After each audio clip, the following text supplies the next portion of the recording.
I'm loved by many. I'm hated by many, many more.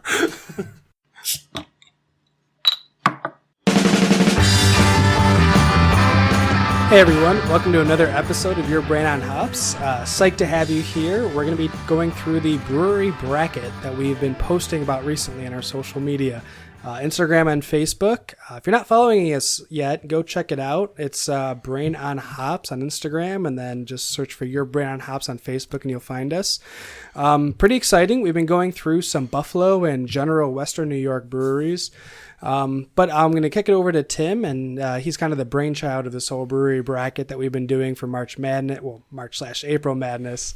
But Tim, what's going on at the brewery bracket, and lead us into where we are now as well. All right, so some of us are not all that into basketball and pretend to for family reasons. Hockey for life. Yeah, go hockey. Playoffs are in full storm right now. Go Caps. But anyway, the one thing I thought was really cool is that we now have a lot of Buffalo and Western New York area breweries from as far south down as Ripley and Lakewood, New York, or as far north as the Niagara Frontier area. So I thought it'd be really neat to get all 36 that I found on there. Now, we did leave out one, which was the Steelbound, I believe, down in Ellicottville. So sorry to Steelbound, no disrespect, of course. We'll definitely be checking into you soon. But we did set up the whole bracket. I set it up by region. So you had North Towns, South Towns, downtown Buffalo, and then the way out there region. And then I kind of set it up to based on general popularity of the brewery. And then from there, we wheedle it down based on voting on Facebook and Instagram. And the outpouring of votes and likes, our number of likes on Facebook and followers on Instagram has really started to boom, which is awesome. So thank you to everybody who's getting involved. And please note, we know some brewers and things have mentioned this. It is, as much as it seems like it's generally a popularity contest, and obviously it somewhat is, these breweries do not compete in the way that we're putting them against each other. This is something fun that we thought we'd do to add to the March Madness atmosphere. It's not, Big Ditch is not out to play cutthroat basketball or hockey against Southern Tier. That's not what this is about. Yeah, they just want to take your money and get you drunk. Yeah, but wouldn't it be fun to watch the brewers from all these breweries play basketball against each other? Pick a different sport. Soccer, hockey. Brewery broom ball. Yes. That is mine. I coined it. That sells Tournament itself. this year. Cage match to the death. But to get us where we are now, we've now gotten down to our final four breweries, which I'm really excited about. We all did our own predictions, a la, picking the bracket, if you will, like you do for March Madness normally. And I think these four were at least in our Elite Eight or towards our Final Four, at least three of them for sure. But leading off our Final Four now is, we just posted today, actually, Southern Tier is facing off against 42 North. A more local favorite for myself, because I grew up in East Aurora, so a brewery there is great. Now, my in-laws live down on the Southern Tier, and I've been drinking their beer. We had their beer at my wedding, so a lot at stake in this current matchup, but I really like the way this has gone so far. And yeah, before we get too deep into the Final Four, though, I just want to call out a few things from the overall bracket. One was from a lot of people that I talked to, either online or IRL. OFW has Old First Ward Brewing has a huge following. That was, and even leading into the Final Four, it was an upset. They were back and forth. OFW, and I think they were up against Big Ditch. Both are popular, both have big followings, but just the beers OFW puts out were very impressive, and a lot of people I were talking to were really voting for them. So props to OFW for making it as far as they did, and almost cracking the Final Four. Hidden gem, said it from day one. I love them. I've only gone to the place maybe 2 times, regrettably, but the first time I went there, I have a certain fondness for Irish pubs, having gone to Ireland myself, and it feels like one. Like, you could take that place and transplant it just outside Dublin, and it would feel right where it should be. And I don't think I can pay it a higher compliment than that. Oh, and then, by the way, they make their own fantastic beer. And I was really pulling for it to end up in the Final Four and being upset. No offense, Big Ditch. But I'm really happy they got as far as they did, because they are a fantastic brewery. And they have a huge following. As well as a couple of the other ones. Thin Man made it very far. I was very impressed with how far they made it. And I know some of the new and upcoming breweries are going to start making themselves known, rather. Prosper, I Have Faith in Froth. That's right, hashtag Faith in Froth. I still think... You heard it here, folks. I still think it'd be cool. Now, I know 12 Gates has, to promote them a little bit here, they had their Star Wars celebration on May 4th. I still think it'd be kind of cool if Froth had a May the Froth Be With You Star Wars Day. I think that'd be kind of cool. They could coin that term. I'm calling it here. But that would You be should awesome. just call them and tell them. I should. To preview something upcoming, we are in communication with them to get an interview with them and get them on the show and talk about their beer and what it's like to be the new kid on the block for Buffalo Era breweries. Yeah, and Thin Man, honestly, like they got a very good number of votes. I heard a lot of good positive things about them. They had a hard matchup against CBW. I mean, Absolutely. Community Beer Works is a stalwart of Buffalo, so that was going to be a big matchup anyway, going into the Final Four. First. Those guys were a staple for a long time. The way they pulled off their brewery and how they grew, like it's remarkable how far CBW has come. That hands down, like that brewery, they put in the work. And by the way, the new 7th Street location, if you haven't been there, definitely check it out. It's a fucking awesome place. Yeah. It's so cool. The food was good, too. Oh, the food. haven't Plus, had food yet. the food system. I'm a huge fan of Oh, innovative yeah. food delivery systems. You can either, you can order the bar like normal, or you can just go up to a screen on the wall, order. You don't have to wait for something. And then when it's ready, you get texted, and you can just go pick it up in a window. I love that, Yeah, instead of it's having to perfect. wait. I like the fact that I helped out a Tinder date by singing a lot of 90s karaoke and took over the radio at their bar. And the bartender, she had no problem me doing it. A lot of Backstreet Boys was sang that night. Dan, if None you of were to us are ask shocked. me, Chris, how do you think I helped out a Tinder date? I'd say, I think you helped her out by singing a lot of 90s songs. Nate Goes loved with my it. shirt. Boyfriend joined in. We were singing together. Girl fell in love. She was just trying to make out with him the whole entire night. I was like, you go, buddy. The 90s wingman.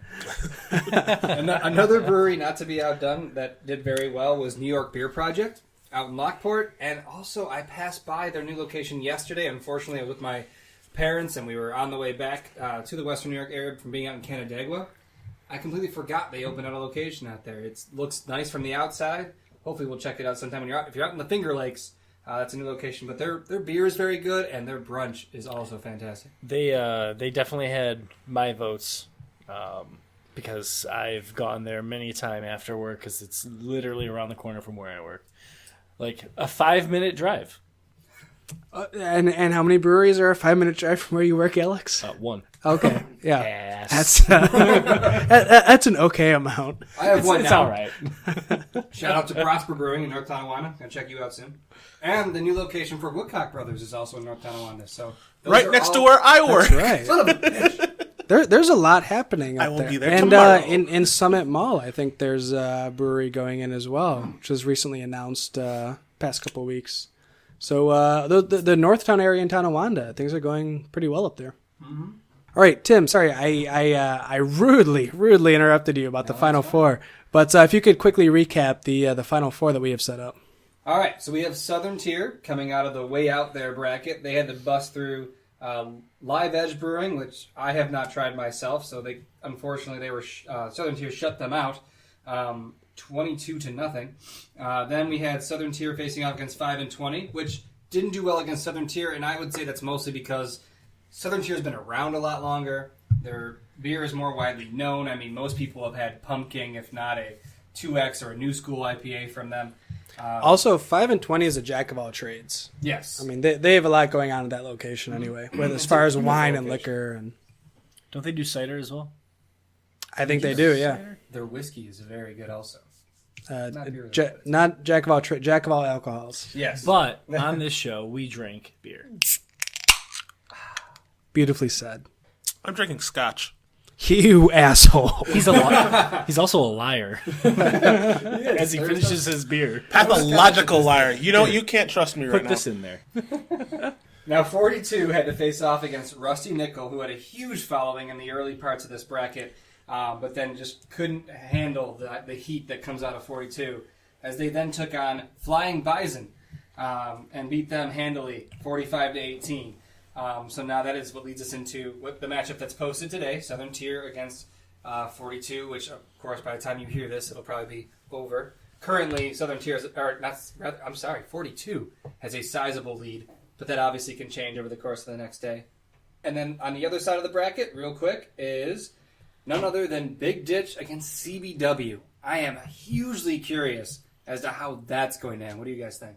Yeah, and especially since those are both like the downtown Buffalo breweries. Both of them distribute pretty well. Both of them have good can releases. Both of them have some seasonal releases that are pretty great. I'm really curious to see how that turns out. It's one of my favorite things about this is that, like, especially now, they're all good breweries. They're all, like, everything we had in this bracket has been like good breweries up against each other. So everyone's kind of the winner because it's hard to pick which one you really want to go for. And we've seen that in the comments too. A lot of you that are following this tournament and really getting involved with commenting and liking and hearting on Facebook, you definitely have been letting us know that this is hard.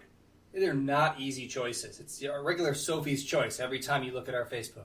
Yeah, so speaking of the Final Four, we actually did a pretty neat thing where we did some blind taste testings with the flagships from the Final Four. Focused on IPAs because a lot of breweries, their flagships are an IPA because IPAs are fucking awesome. And it's all you make.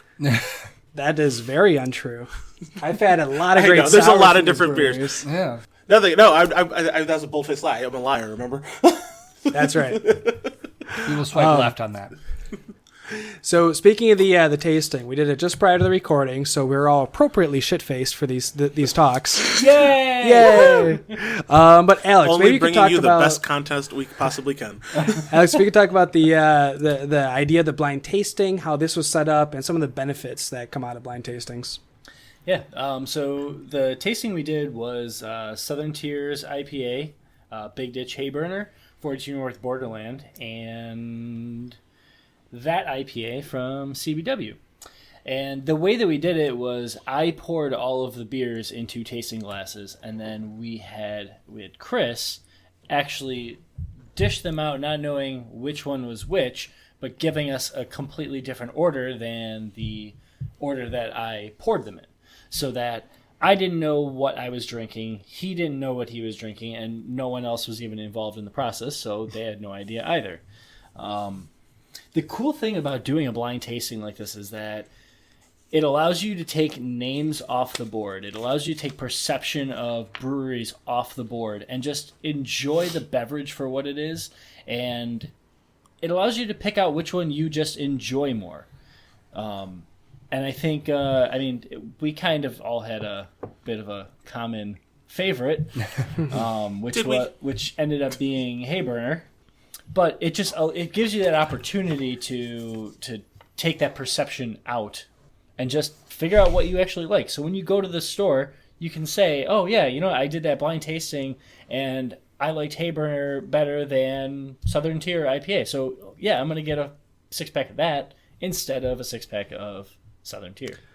Definitely. And, just like people can associate certain feelings or times or places with what they were. If you were drinking something in a certain brewery and you had a great time, the beer might have been okay, but you associate that beer in your memory with something that's great. But then you go to pick up a 6-pack of it, and you're like, maybe I don't really like this kind of beer because it's not great. Disappointed. Turns out it's just, the memory not being too great there. So this, like you said, taking the brewery names out of it, just coming at it completely neutral of here's 4 IPAs, let's see how they stack up. That's pretty great. That being said, there was, one of the things is you get to see the glass. So you get to see the color and the look of the beer, which is a big part of examining beer. There's definitely one that was different, and that was the Southern Tier. Oh. It definitely was a lot darker. So if you're a fan of beer, if you see a darker beer like that, you might start to assume, okay, so this might be a bit maltier, maybe a bit sweeter. I don't think that's necessarily the case. In this case, it was perfectly clear. Case. There was no haze to it whatsoever. Oh yeah, it was a darker color and clearer.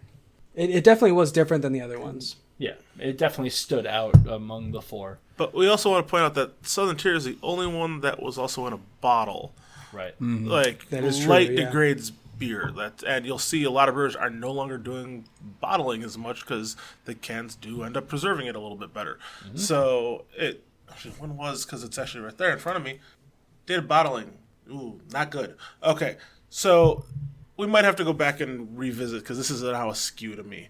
Well, I think we can go back and get some fresh Southern Tier IPA and Yes. drink that on a show, but maybe not do the whole blind tasting again. I did feel like it detracted from the flavor of it a little bit, and it didn't stack up as well as it could Road have. trip? Yeah, let's go to Southern Tier anytime. Yes, absolutely. Road That's probably the trip. brewery I've been to actually the most from my family being, or my extended wife's family being down there. I am not opposed to a road trip down there because they have a great brewery. Grab some food. There's some good craft beer bars down there too. They Brazil just opened up, not just opened up. It's been open a couple of years. That's a really good craft. They get a lot of. The last time I was there, they were doing a session of Firestone Walker, which was the first time I had Parabola, which was fantastic. Yeah, that's not a bad offering. No, and lucky for me, I had my wife there to drive. What a saint she is. She is. She deals with a lot of my craft beer interests. So do we. Shut up. You like it. But yeah, as far as the tasting goes, like was alluded to earlier, the Hayburner actually came out on number 1 for a lot of us.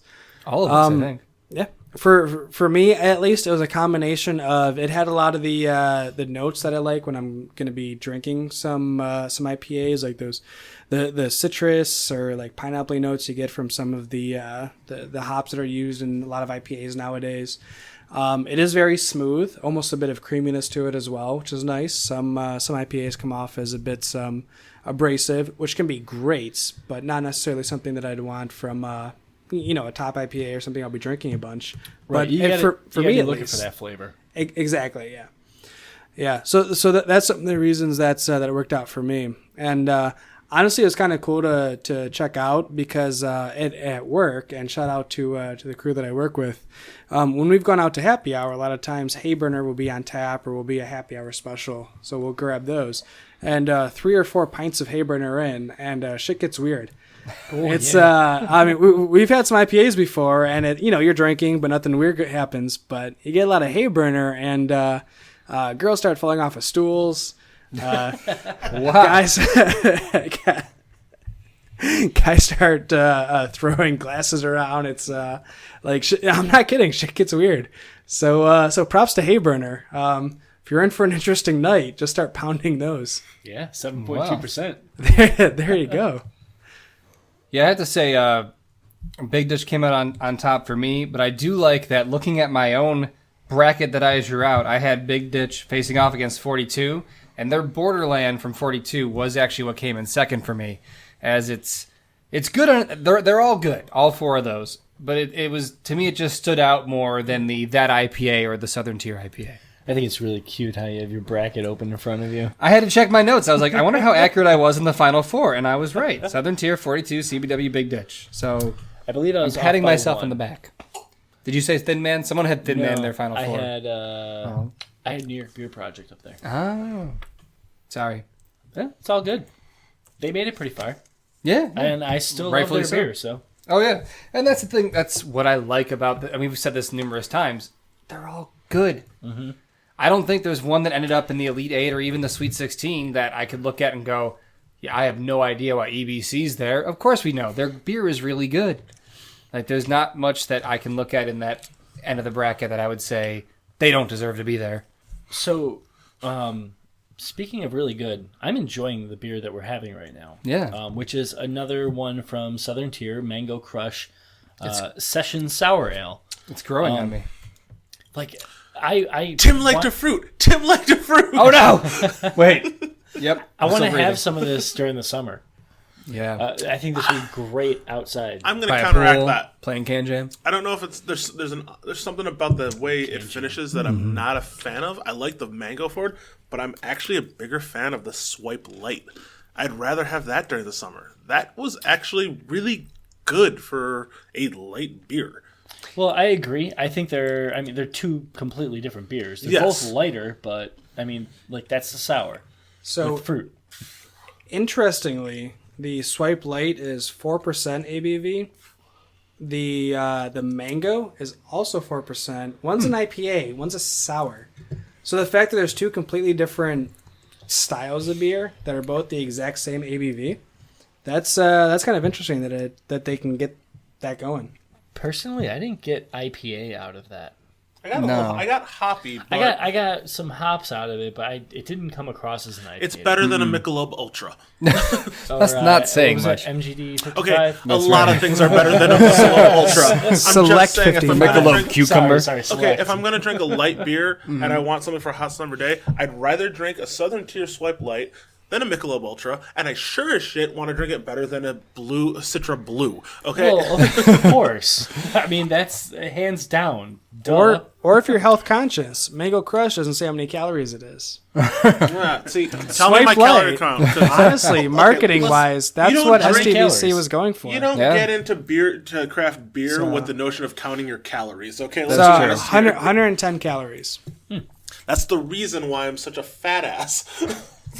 You know, though, I think with what Budweiser is doing, people might start putting Boo on that. calorie counts and might start tending towards that because a big guy's doing it. And It's corn syrup. They're just thinking, hey, maybe we should get on board with this because if we can promote ourselves in this fashion as well, it might actually help our sales.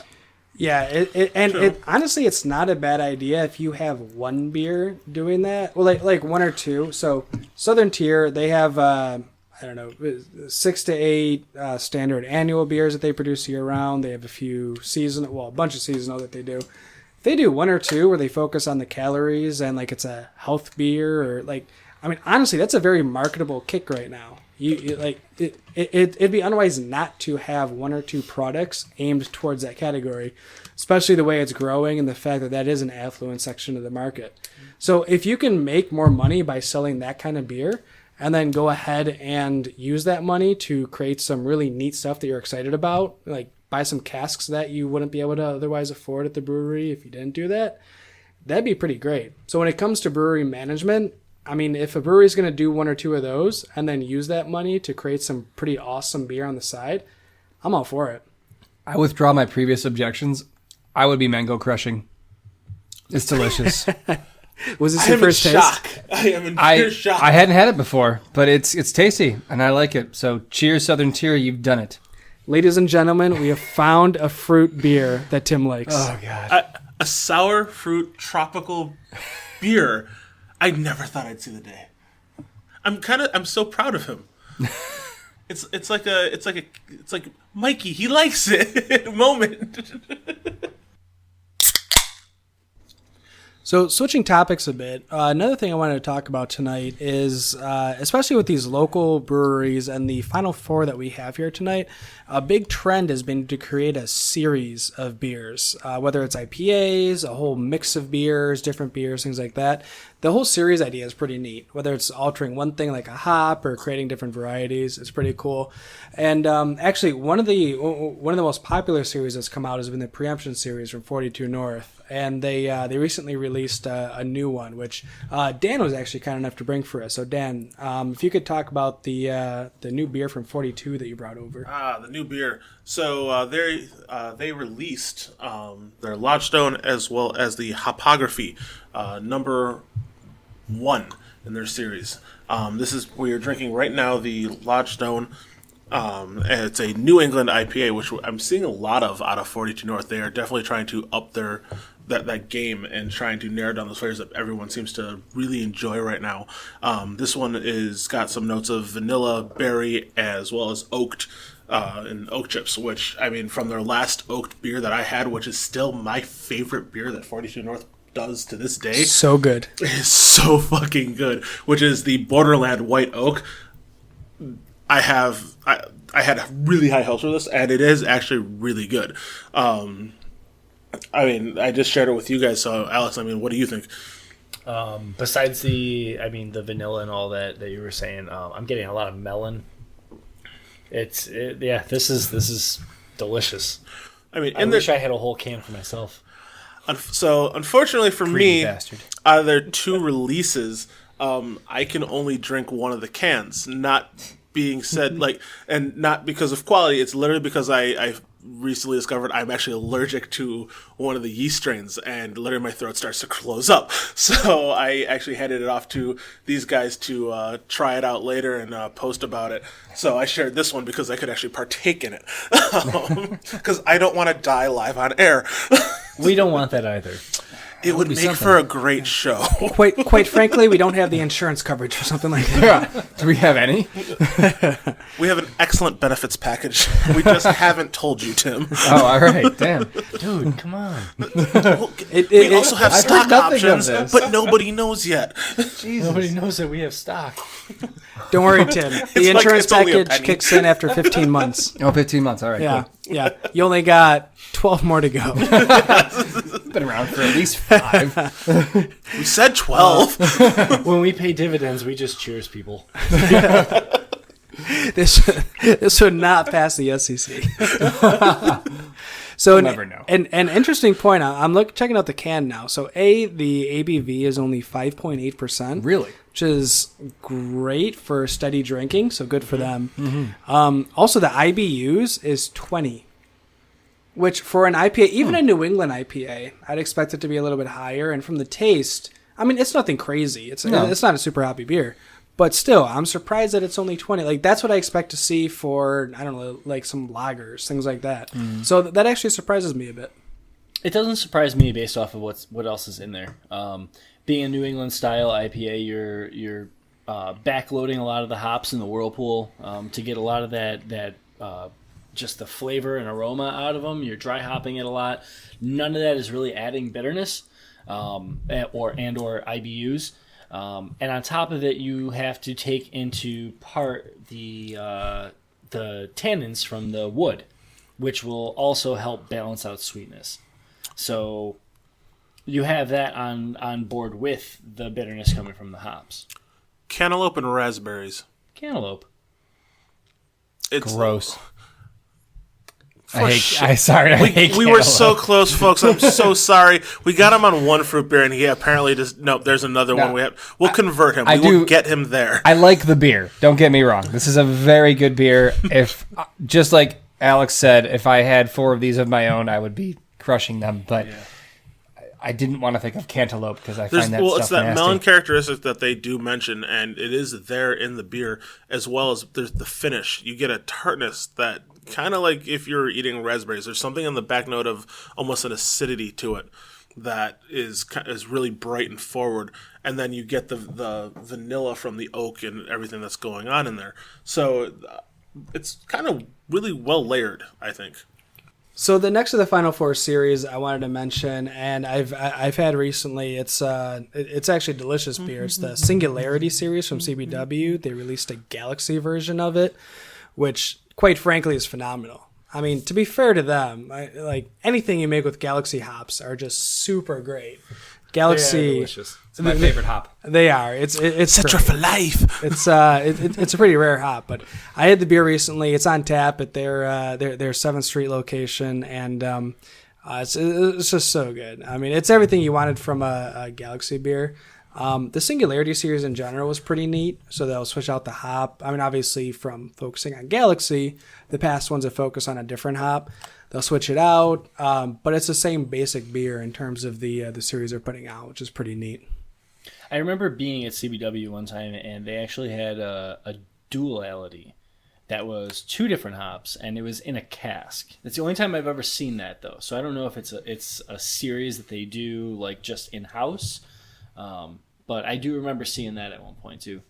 I do remember that as well. I think that is actually I don't know if it's just that one or something that pops up once in a while, but definitely a take on their Singularity series. Right, which, and at the time they had that in the cask, they actually had Singularity on tap, and it was one of the hops that was in duality. So maybe it was the one, and then they dry hopped it with the other in the cask to kind of enhance it and give it something different.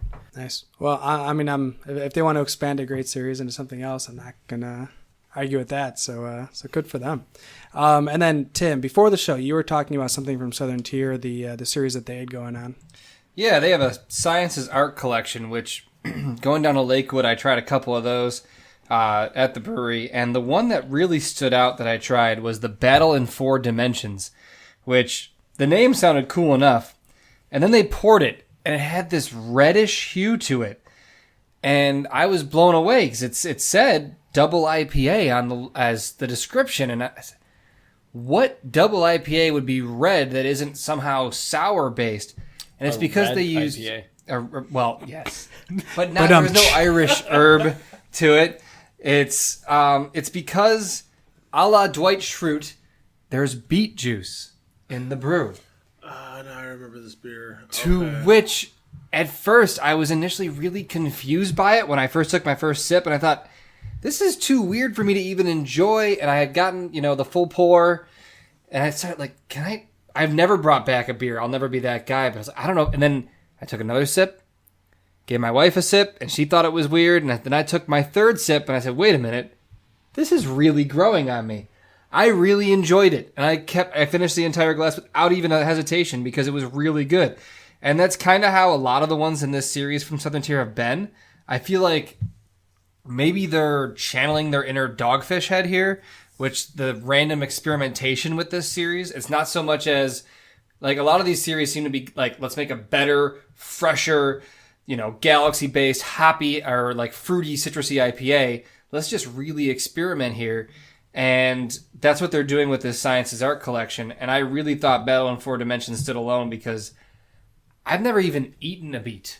And if it weren't for The Office and Dwight, I wouldn't even give a crap about them. But, Bears, Beets, Battlestar Galactica, what else is there too? You have to. Tim, based on your reputation with fruits, I think you would hate beets. I love beets. They're great. But you would hate them. I don't think he likes half the foods out there. Yeah. Yes, I do. Tim would be like, Tim would say, you're from the ground, I hate you. I think it's beef on weck, chicken fingers, chicken wings, and buffalo pizza. I think those are his main 4 food groups. You said pizza, so you're right on there. He is the Buffalonian. He really is. I am. So the last of the final 4, as far as the series that they put out, Big Ditch, their Lock IPA series. Anyone from Buffalo has probably seen news about this if you're into beer at all. It's a great series. They've put out a lot of them so far. And not only have they put out 5 or 6 of the Lock series, they've also done different batches of it too, which is really neat. So the breweries will not only say, okay, so number 2, number 3 was really good. How can we make that better next time? How can we like some of the customer comments about it, how can we incorporate that in? And then they'll come out with another batch of it. It's so that's a pretty cool nice idea as well. With some of the breweries, of the fact that if you just keep, I'm just gonna say, if you keep just blowing smoke up the brewer's ass because it's a local brewery, it's quite a way to put it. That's actually a brewery technique, everybody. Blowing smoke up the brewer's ass. Nothing gets better. You have to be willing to critique and actually be able to look someone in the eye and be like, hey, I didn't like this because of what? Or maybe I found something off, or maybe a batch went wrong. I mean, they're constantly tasting and testing and trying to improve their product. And that's one of my favorite things, is to talk to brewers about things that have gone wrong, because that builds their character, it builds their product. And then you go back and you say, wait a minute, this isn't what I remember. And your brain literally tells you, it's like, no, this is really good. What changed? Well, you know what that is? The brewer had to do work. He changed the recipe. So it's great to see on these series that, yeah, you're bringing out the same product, but you're also getting better. You're becoming more consistent, and your beers are awesome. So we're nearing the end of our episode, and I wanted to close it out with what I've been drinking. So we're heading into spring now. Some beer styles are changing, going from the colder style brews to the warmer brews. Granted, not really in Buffalo on account of fuck you Buffalo weather, but still things are changing. So I wanted to see what everyone's been drinking. I'll kick it off. So there's 2 that I really wanted to bring out. One was Focal Banger from The Alchemist. They had it at Ballyhoo recently, which is gentlemen, a 5-minute walk from my work. So I went there for lunch and had a Focal Banger, which is fantastic. You can't see it, but we're all IPA. flipping them off with our minds. You are. And your None of us can hands. see it either, though. That's true. I'm flipping So- off Alchemist with my mind. All right. I am gently caressing Alchemist with my mind for all the great work they do with IPA. Just I'm distribute actually- the beer. Stop making me drink it in house. With my mind, agree I'm with that. eating the mac and cheese that was in the picture you posted. Your mind is devouring that mac Oh and my cheese. god, It was their so mac good. and cheese is All right, delicious. we can get off this. Before our stomachs start rumbling. So the second one I wanted to mention was Main Dinner. It came on tap recently at Aurora Brew Works, and boy, is that a fantastic beer. Super drinkable, just a fantastic IPA overall. I want to mention something real quick that the very first time that I had dinner was last year, the beginning of August. We were driving up to Maine like I do every year for You vacation. have horrible parents if that's the first time you've ever had dinner. Oh, thank God someone made the joke. I walked into that one, didn't I? Anyway. Leaned into it more so. They can't see me. It just Alex. keeps getting worse. And so on our way there, we stopped in Freeport, Maine Brewing Company, and I was so lucky they released dinner the day before. So there was just cases and cases of it available. And I got a whole case, and the bottling date was 2 days before I picked it up. And it was so fresh. It was just unbelievable. Like, I couldn't have asked for a better first experience having that awesome beer. More mental middle fingers. I will add to the dinner conversation because we're all at that table now. I want supper. Screw that. No, I was very fortunate. It's Shout the out, double dry hop dinner. shout out to my good friend Justin. We go way back. He and I do a Christmas exchange every year, and this year he not only gave me a bottle of dinner, he gave me a bottle of Second Dinner, which they released last year, and that was also very good. But I still had to say dinner was better. But that is just a fantastic beer. All right, Dan, what have you been drinking? Oh, I'm up. All right. Awesome. So I've been drinking, actually, once again, I'm going back to my favorites. You know, we're talking about dinner. I'm going back to Boston. I'm going back to Jack's Abbey. Jack's Abbey released Luna Lupulus. I think I said that right. I already butchered it. I'm not sure. But it's actually a Marzen style beer. And if you've ever seen some of our posts, you know I love my Marzens, especially their Copper Legend. This one actually was a collaboration with someone we mentioned in our last episode, the KCBS. With the that did the Your Brand on Hops beer, and so they actually used all New York hops and malts in this beer to do a collaborative beer, and it actually was really, really good, I thought. The second thing, going back to the past a little bit, I've been on a malt kick lately, and I just needed something to get away from what I've been kind of feeling I've been getting that lemonade mouth, you feeling from drinking so many IPAs lately that it kind of just fuses together, and I'm like, I'm not having any separation of what I've have in my glass. So I've actually been going back to Stone Arrogant Bastard Strong Ale. Malty, hoppy, bitter, strong, and I've been loving that. I'm just buying 6-packs of it. I'm like, I forgot how good that beer really was, and I think it's fun to try to just go back and brew. I'm like, why did I get back into craft beer in the first place? And I'm like, oh yeah, that's why. This was good. That was good. I miss those guys.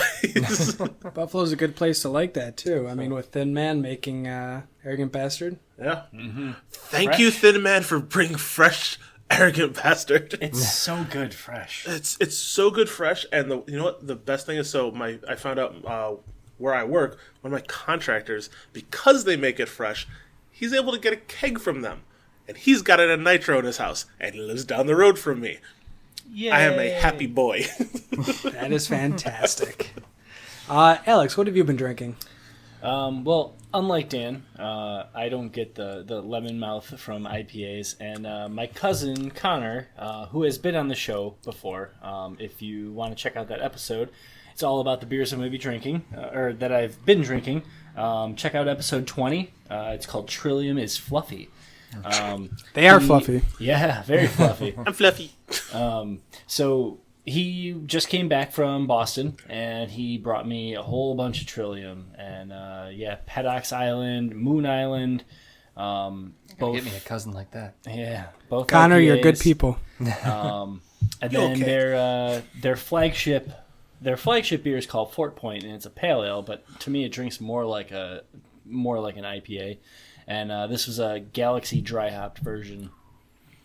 You can't go wrong with Galaxy dry hops, Right? You really can't. Right? So far, that actually has been my favorite of the 3 IPAs. But the other one that I want to note is Just Add Noodles, which they brewed. It's a rice lager with rye, and they brewed it because they are pairing it with a ramen place near them. So it just got me so intrigued because I love ramen. And my God, the second I took a sip, I wanted ramen. It was delicious. And I know Dan had some the last time you were here. He did.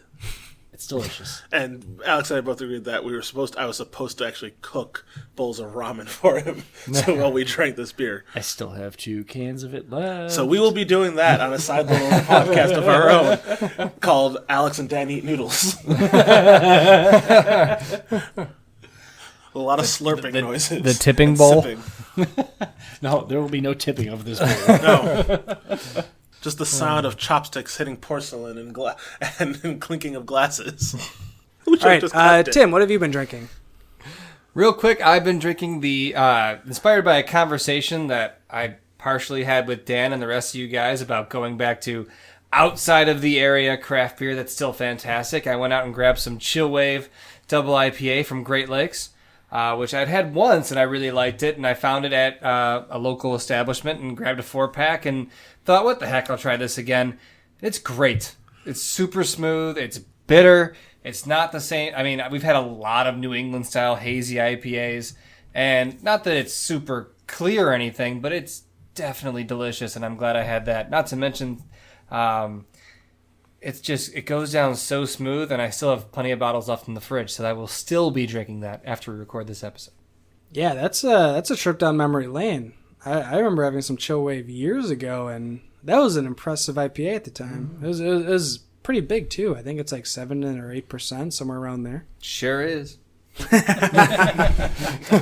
He felt it. All right, well, I think that about brings us to the end of our episode. Thanks so much for joining us to talk about the Final Four in the brewery bracket that we've been doing.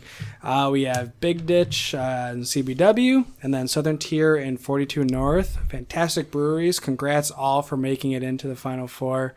A lot of great series from them, a lot of great IPAs, just good beers in general. So we're really excited to see who ends up winning this brewery bracket. Yeah, get out there and keep supporting us and keep supporting the local breweries and vote when you see our posts, because you guys are deciding literally who's going to be going to the championship, which should be our next episode. How we are going to play that out, I have no idea because you're all involved right now. But I feel like we're gonna have to do something special for these guys. Battle Royale. Cage fight. Brewers to the death. A lot of paddling. Jeez. And on that violent note, definitely check us out on someone Facebook. in the mash tun. You can just check out Your Brain on Hops on Instagram or Facebook, both at Brain on Hops. Facebook and Instagram is where we're posting all that Final Four content, so check it out. And again, thanks for joining us, everyone. Cheers. Later, guys. Cheers. Cheers.